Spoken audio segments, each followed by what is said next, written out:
isulat at ibulong mo lamang ito sa iyong palad upang hindi siya makatulog, hindi siya mapakali sa kakaisip sa iyo. Hello mga guys, kumusta kayo? Panibagong araw, panibagong video na naman tayo. And sa araw na ito, isa na namang video ang aking ituturo sa inyo na simpleng gabay o simpleng pamamaraan na makakatulong sa atin.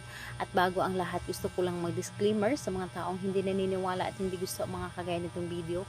Please skip this video and hanap kayo ng video sa gustong gusto nyo, dahil ang video na ito ay para lamang ito sa mga taong naniniwala and gusto mag-try. Sa lahat po ng mga nagko-comment dito sa aking video, dito sa loob ng aking channel, mag-ingat sa lahat ng mga nagre-reply sa inyo, nagnadala kayo sa kanang WhatsApp, in-imo app upang makaiwas po tayo sa scam. Ngayon po, ituturo ko sa inyo paano nga ba siya hindi makatulog o hindi mapakali sa kakaisip sa iyo gamit lamang ang iyong palad. So, nararamdaman mo ba na para bang hindi ka lang niya iniisip o para bang hindi ka niya karelasyon? At parang nakikita ninyo na masaya siya kaysa sa iba kaysa sa iyo. Gawin mo ito upang sa iyo lamang siya magiging masaya. Ito ay pwedeng gawin sa parehas ng kasarian, babae ito babae and lalaki ito lalaki. And syempre naman sa ating babae at lalaki na mag-partner. So ayun po, dito po is kailangan lamang natin dito ng panulat. So, panulat lamang ang dapat nating ihanda dito. And, syempre, ang iyong sarili lang. So, ayun, kapag handa na yung panulat na ating gagamitin, ang isunod mong ihanda ang inyong sarili. So, paulit-ulit ko po itong sasabihin na dapat po ay buo ang inyong loob, tiwala, paniniwala sa paggawa ng isang ritual dahil ito ang pinaka number 1 nating ihanda bago tayo gumawa ng isang bagay.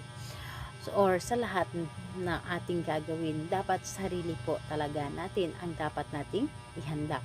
And ayun po, kapag ready ka na, pwede mo na itong umpisan. So, ang gagawin mo lamang dito sa iyong palad, kahit saang parte ng palad, pwedeng sa kaliwa, pwedeng sa kanan, pwede po kahit saan. And ayun, isulat po ninyo dito. Isulat po ninyo dito sa iyong palad yung kanyang pangalan. So, kanyang pangalan lamang ang inyong isulat. So, kapag naisulat mo na dito ang kanyang pangalan, ay irarab mo lamang ito para mas mabigyan ito ng energy. Yung tipong nararamdaman ninyo na uminit na ang inyong palad. And kung naramdaman ninyo na parang nabura yung inyong isinulat, okay lang po yun, wala pong problema. As long na naisulat nyo lamang po ito dito. So, ayun po. Pagkatapos mo itong irarab and naramdaman ninyo na mainit na ang inyong palad at nabigyan nyo na ito ng energy, ibulong mo lamang dito. Ibulong mo lamang sa pamamagitan nito, ikaw, pangalan at apelyido ng inyong target, hindi ka mapakali, hindi ka makakatulog dahil ako at ako lamang ang papasok sa inyong isipan. Habang ikaw ay nakapikit, ang aking mukha ay iyong nakikita. Ako lamang ang mamahalin mo at wala nang iba pa. Ako lang ang nanaisin mong makasama, ako lang ang nanaisin mong mamahalin habang buhay. So, sabihin mo na dito lahat-lahat, anuman ang gusto mo. So, ayun po, pagkatapos nun, pwede ka na matulog at hayaan mo na hindi siya makatulog magdamag at magdamag kanyang iniisipin.